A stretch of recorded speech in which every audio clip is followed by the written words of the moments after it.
Rajesh sir, morning. स्वागत है आपका जी बिजनेस में। सबसे पहले तो एक आउटलुक से शुरुआत करना चाहूँगा, क्योंकि नए हाई के बेहद करीब है हम। थोड़ा करेक्शन आया, उसके बाद बाजार में बाउंस बैक भी आ गया, बट सामने इलेक्शंस भी हैं। तो आगे यहाँ पर बाजार का आउटलुक कैसे निकल कर आ रहा है, क्या अप्रोच होनी चाहिए इस समय? गुड मॉर्निंग, बहुत बहुत शुक्रिया। अ, बाजार तो एक अच्छे मूड में चल रहा है। और बाजार को समझना कभी कभी मुश्किल भी हो जाता है।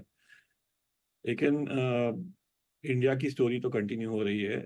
हमारे अर्निंग्स एस्टिमेट FY 24 के 1000 रुपीज़ है।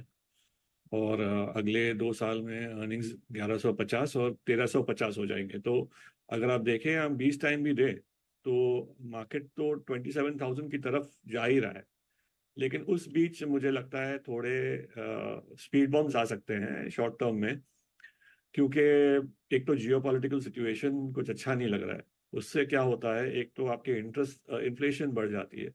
क्योंकि अच्छा, रेड सी कॉन्फ्लिक्ट चल रहा है, या ग्लोबल कमोडिटीज पे जो सैंक्शंस का इफेक्ट पड़ रहा है वो कंटिन्यू होते जाएगा। अगर इन्फ्लेशन हाई रहेगा, इंटरेस्ट रेट्स हाई रहेंगे, तो एक तरफ से ये कॉन्ट्रा इफेक्ट होता है मार्केट के लिए, और वो शॉर्ट टर्म में अच्छा नहीं होता है। एक तो वो है, दूसरा एक इलेक्शंस का भी एक शॉर्ट टर्म इवेंट खड़ा है हमारे आगे। तो उसके पहले भी थोड़ा मुझे लगता है संभाल के रहना चाहिए।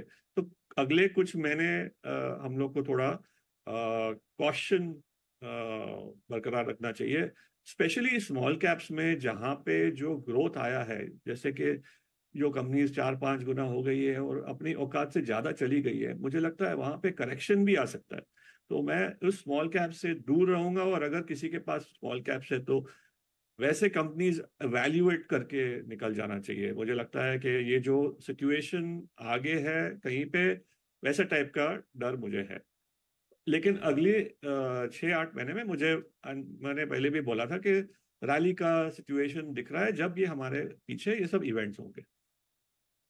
तो इवेंट रिलेटेड वॉलेटिलिटी, उतार चढ़ाव आ सकता है, बट जो ब्रॉडर आउटलुक है वो आपके लिए क्लियरली इस समय पॉजिटिव दिख रहा है। साल के एंड तक क्या उसके बाद का कुछ टारगेट निकल कर आ रहा है सर? इंडेक्स लेवल पर एक्सपेक्टेशन रिटर्न्स किस तरह रह सकते हैं? तो ब्रॉडर आउटलुक दे सकता हूं मैं। जैसे मैंने आपको कहा कि आज के दिन पे अगर आप देखो, 1000 रुपए पे मार्केट 22 टाइम चल रहा है। ज्यादातर इंडिया जैसी कंट्री जहाँ पे ग्रोथ अच्छा आ रहा है, वर्ल्ड में प्रीमियम पे चलता है। आप इमर्जिंग मार्केट्स पे भी देखेंगे या वर्ल्ड मार्केट्स पे भी देखेंगे तो इंडिया सबसे ज्यादा प्रीमियम पे चलता है। और ये एक ब्रॉड नंबर है हर एक कंपनी का, वो हम बोल नहीं सकते। लेकिन ब्रॉडली इंडिया 20 टाइम ट्रेड होना चाहिए। हमारे जो इंटरेस्ट रेट्स और ग्रोथ लेके गणित करते हैं हम, तो अगर 1350 हम देखें तो मार्केट 1.5 साल में कुछ 27,000 के अराउंड आ जाना चाहिए। ये निफ्टी का टारगेट है। अब उसमें स्मॉल कैप मिड कैप का अलग अलग प्रदर्शन रहेगा। लेकिन हर एक कंपनी का अलग प्रदर्शन रहेगा। और इससे एक और चीज मुझे लग रहा है कि आज के दिन पे जो ब्रॉडर रैली है वो हो गया है। आज के दिन पे हम स्टॉक स्पेसिफिक रैली या स्टॉक स्पेसिफिक मूवमेंट देख सकते हैं यहाँ से। तो ऐसे लेके नहीं चलना चाहिए कि पूरा इंडिया हर एक स्टॉक जैसे चले लास्ट 1-1.5 साल में, जो करेक्शन फेज था समझो, इतने सालों से स्मॉल कैप्स नहीं चले थे, तो वो हो गया। अब यहाँ से एक तरह से स्टॉक स्पेसिफिक मूवमेंट आएगा। Okay, fair enough sir. तो यहाँ से स्टॉक स्पेसिफिक मूवमेंट होगा। तो जरा थोड़ा अपना आउटलुक भी दीजिए, किन सेक्टर्स में ज़्यादा एक्शन है? अर्निंग सीजन भी हमारा चल रहा है इस समय। काफ़ी सारे सेक्टर्स अब रिवाइवल के भी मूड में दिख रहे हैं। आपकी क्या अप्रोच होगी? अब कुछ टाइम तक हमें थोड़ा डिफेंसिव भी रहना चाहिए। ये साल हमारा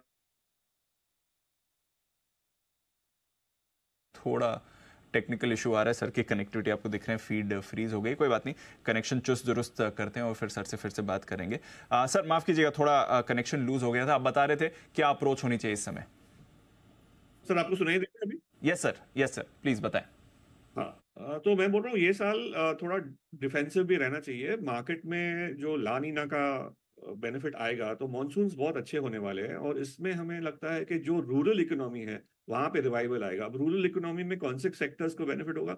एक तो आपको पता है FMCG है, या रूरल रिलेटेड से ऑटो सेक्टर है, जैसे कि टू व्हीलर्स है, या रूरल लैंडिंग है। लेकिन इसमें ये पॉकेट्स में मुझे इतना ज्यादा इंटरेस्ट नहीं है, मुझे ज़्यादा इंटरेस्ट है एग्रोकेमिकल्स में।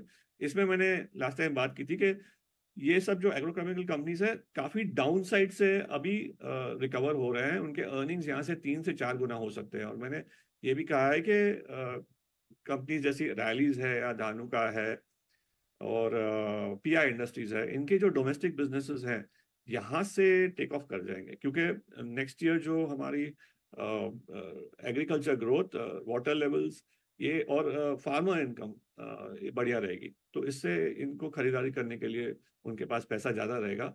इसमें एक और सेगमेंट जो मुझे अच्छा लगता है वो है ट्रैक्टर्स, इंजन्स। ट्रैक्टर्स शायद अच्छा कर सकते हैं, लेकिन इंजन्स कंपनी जो है, जैसे कि अभी स्वराज इंजन्स है, वो बहुत बड़ी ब्रांड है स्वराज महिंद्रा महिंद्रा की ट्रैक्टर्स की, जो जहाँ पे स्वराज इंजन जो है वो उनको इंजन सप्लाई करते हैं। तो ये बहुत बढ़िया कंपनी है, उनकी रिटर्न ऑन इक्विटी भी बहुत हाई है, 70-80% की उसकी आरओसी है बिजनेस में। तो ये कंपनी हर साल डिविडेंड भी बहुत अच्छा देती है। एक टाइम पे ये डिविडेंड यील्ड 5% पे चल रही थी, आज 3% डिविडेंड यील्ड पे चल रही है, लेकिन इस कंपनी में जो ग्रोथ आ सकता है इससे, इस इफेक्ट से बहुत अच्छा हो सकता है। तो ये दो सेक्टर्स हैं जो मॉनसून से बेनिफिट कर सकते हैं, एग्रीकल्चरल ग्रोथ से बेनिफिट कर सकते हैं, और थोड़ा डिफेंसिव भी, इनमें थोड़ा डिफेंसिव एंगल भी है। इससे ज्यादा अगर हम आगे जाते हैं तो कॉन्ट्रैक्ट मैन्युफैक्चरिंग में मुझे डिवीज बहुत पसंद है, क्योंकि डिवीज की जो बिजनेस है अभी टर्न अराउंड हो सकती है यहाँ से।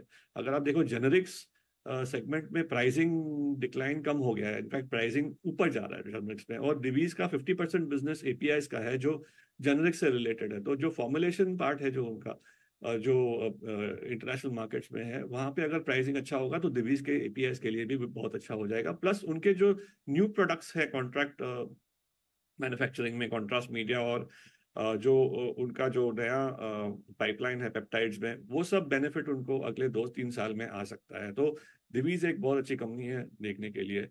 उससे ज्यादा हमको बाकी सब सेक्टर्स तो मैंने आपको बताया है, जैसे पीएसयू बैंक्स है, जिनको बेनिफिट मिलेगा इंटरेस्ट रेट्स ऊपर जाने का, क्योंकि अगर आप देखो तो बाकी जो सेक्टर्स है एनबीएफसीज और डाउनलाइन सेक्टर्स है एमएफआई, उनको थोड़ा इम्पैक्ट पड़ सकता है इंटरेस्ट रेट्स का। तो उसमें बैंक्स को फायदा होगा, उसमें पीएसयू बैंक सबसे ज्यादा बेस्ट प्लेस्ड है, क्योंकि उनकी वैल्यूएशन गैप अभी भी बहुत है, और वो प्राइवेट बैंक से उनकी वैल्यूएशन गैप कम हो सकती है।